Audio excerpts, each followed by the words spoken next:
Yesterday afternoon, we got news that NASA has picked SpaceX and the Falcon Heavy in particular to launch a nuclear-powered drone to Saturn's moon Titan. The firm fixed-price contract has a value of approximately $256.6 million. Scheduled to launch in 2028, this rotorcraft named Dragonfly will sample materials and determine surface composition in different geological settings, advancing our search for the building blocks of life. The contract award comes not long after the successful launch of Europa Clipper. Here I'll go more in depth into the new contract, mission overview, and more.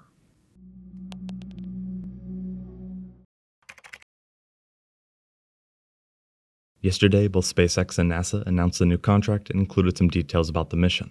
SpaceX tweeted saying, Falcon Heavy was selected by NASA to launch the Dragonfly mission to Saturn's moon Titan. The contract value of over $256 million includes launch services and other mission-related costs. In an official statement, they clarified, the Dragonfly mission currently has a targeted launch period from July 5, 2028 to July 25, 2028, on a SpaceX Falcon Heavy rocket from Launch Complex 39A at NASA's Kennedy Space Center in Florida. As for the payload itself, Dragonfly centers on a novel approach to planetary exploration, employing a rotorcraft lander to travel between and sample diverse sites on Saturn's largest moon. With contributions from partners around the globe, Dragonfly's scientific payload will characterize the habitability of Titan's environment, investigate the progression of prebiotic chemistry on Titan where carbon-rich material and liquid water may have mixed for an extended period, and search for chemical indications of whether water-based or hydrocarbon-based life once existed on Saturn's moon. As far as why the use of a Falcon Heavy rocket is necessary, it's a combination of payload size and especially distance. To put it in perspective, the Dragonfly rotorcraft lander is no ordinary drone. Weighing about 1,900 pounds or 875 kilograms, Dragonfly will be about 12.5 feet or 3.85 meters long and more than 5.5 feet or 1.75 meters tall, carried by 8 sets of rotors. The Dragonfly body consists of aluminum panels and interior decks as well as an aluminum honeycomb fuselage skin. Contributing to the weight and size, it's powered by a battery and a multi-mission radioisotope thermoelectric generator, or MMRTG. Heat from the MMRTG will also enable conductive thermal control on the way to Titan, and convective thermal control when Dragonfly operates on the moon. Despite a launch date in 2028, it's not expected to arrive at Saturn's moon until about 6 years later, around 2034. In terms of the decision to pick Falcon Heavy as opposed to other launch providers, it likely came down to its launch record. While there are some other promising options, either just about to start launching or which have a few missions under their belt, such as New Glenn or Vulcan, the Falcon Heavy now has a pretty extensive launch history.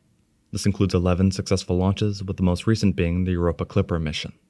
Similar to the new Dragonfly contract, that mission was a very big and expensive payload heading hundreds of millions of miles away.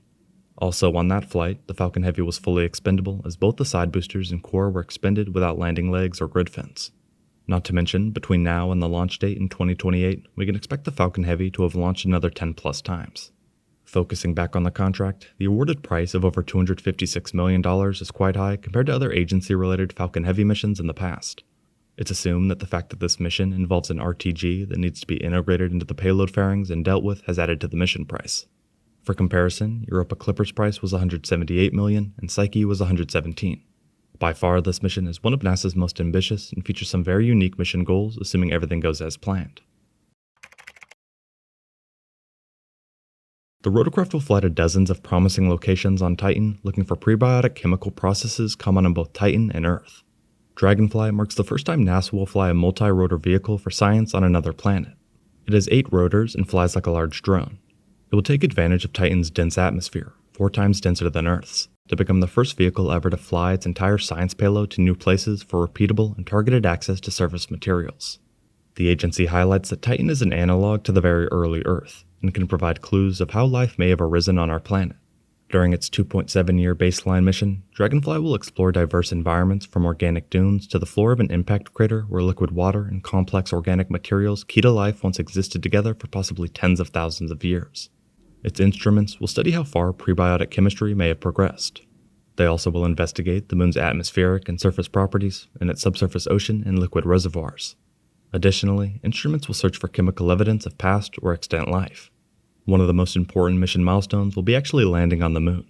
In this case, Dragonfly took advantage of 13 years worth of Cassini data to choose a calm weather period to land, along with a safe initial landing site and scientifically interesting targets. It will first land at the equatorial dune fields, which offer a diverse sampling location. Dragonfly will explore this region in short flights, building up to a series of longer, leapfrog flights of up to 5 miles or 8 kilometers, stopping along the way to take samples from compelling areas with diverse geography. It will finally reach the Selk impact crater, where there's evidence of past liquid water, or organics, the complex molecules that contain carbon, combined with hydrogen, oxygen, and nitrogen, which together make up the recipe for life.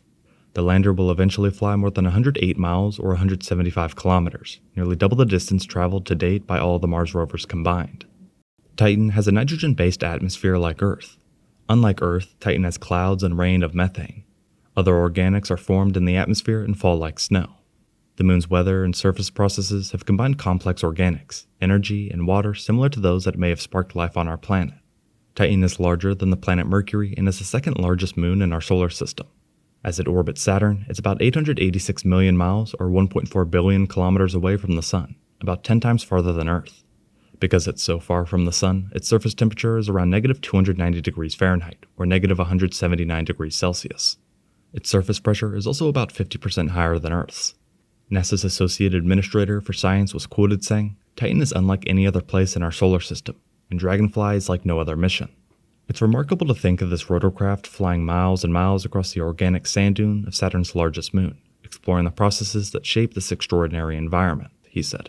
In tens of minutes, Dragonfly will cover several miles or kilometers, farther than any planetary rover has traveled in one day. With one hop per full Titan day, which is 16 Earth days, the rotorcraft will travel from its initial landing site to cover areas several hundred kilometers away during the planned 3.3-year mission.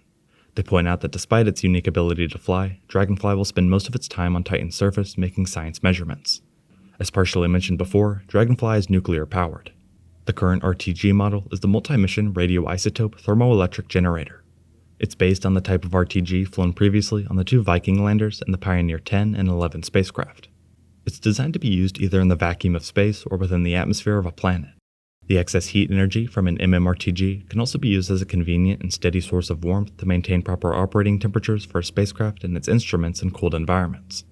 After it's launched, Dragonfly will communicate directly with operators on Earth through NASA's Deep Space Network. Enabled by a large gain antenna, a medium gain antenna, and a 100-watt traveling wave tube amplifier and Johns Hopkins APL-designed Frontier radio.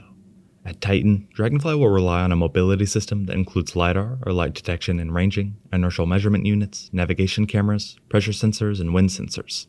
The actual moon itself is also very interesting. Cassini showed us that Titan's surface has rivers, lakes, and even seas of liquid methane, the main component of natural gas, as well as vast expanses of sand dunes. Titan's atmosphere is comprised primarily of nitrogen, about 95%, and small amounts of other carbon-rich compounds. When exposed to sunlight, the methane and nitrogen molecules are split apart by ultraviolet light and recombined to form a variety of complex organic compounds, a mission that SpaceX and Falcon Heavy will be initially responsible for. NASA just picked SpaceX and the Falcon Heavy to launch its nuclear-powered drone Dragonfly to Saturn's moon Titan. The launch itself isn't scheduled to happen until 2028 and will take another 6 years or so to arrive on the moon.